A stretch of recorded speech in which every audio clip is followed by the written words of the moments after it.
Guys, let's try the lazy mochi. We got the pistachio cheese and then taro chocolate. Ayan yun, pinipilahan siya.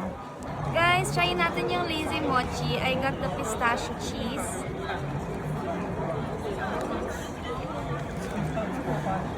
May mangga! May mangga. Kaya nga eh. Pwede ba sa'yo? Pwede naman. Pero akala ko pistachio, tapos may mangga. Yeah. Ang kapal ng mangga. Tingnan nyo guys. Ito naman yung other side. Kasi yung nakagat ko is mango eh. Matamis yung mango in fairness.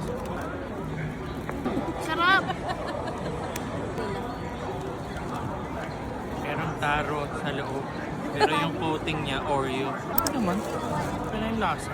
Okay lang. Ang sarap, di ba? Sabay pa? Sarap diba? Taste test! Sarap! Sarap, di ba? Bagay pala yung mango and pistachio.